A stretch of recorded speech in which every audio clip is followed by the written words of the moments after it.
Ang intense ng mga kaganapan ngayon sa abot kamay na pangarap sapagkat sa wakas nga ay maililigtas na si Don Pepe sa kamay ni Moira at ng mga tauhan nito.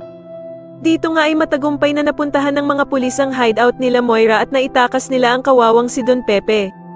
Samantala ay makakakuha nga agad ng tip si Police Officer Gonzaga kung saan nagtatago si Moira at ang mga tauhan nito. Kaya naman ay agad niyang sasabihin kay Doc Robert at Giselle na nakahanda na nga daw ang mga tauhan niya para lusubin ang hideout nila Moira.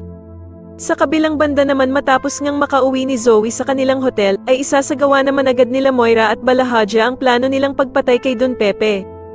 Nanginginig na tatanungin naman ni Don Pepe sila Moira kung saan siya nito dadalhin, at sasagutin naman siya ng bruhang si Moira na dadalhin nga daw siya nito sa impyerno. Subalit sa huling pagkakataon naman ay makikiusap si Don Pepe sa kanila, at hihiling nga ito kay Moira na bago daw siya nito patayin.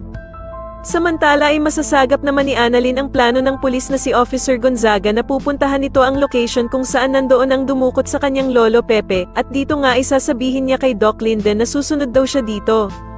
Kaya naman ay alalang-alala na naman tuloy si Doc Linden sa balak ni Annalyn at sasabihin nga nito na wag na lamang daw siyang makisali dito at hayaan na lang ito sa mga pulis. Samantala ay hindi naman mapakali itong si Zoe dahil sa gustong-gusto nitong maitakas ang kanyang lolo Pepe.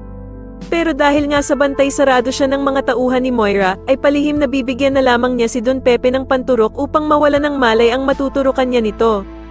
Dahil naman sa kabutihang loob ni Zoe, ay agad na magpapasalamat si Don Pepe at sasabihin nga nito na hindi niya daw dadawit si Zoe at ang ina nitong si Moira sa nangyaring pagdukot sa kanya.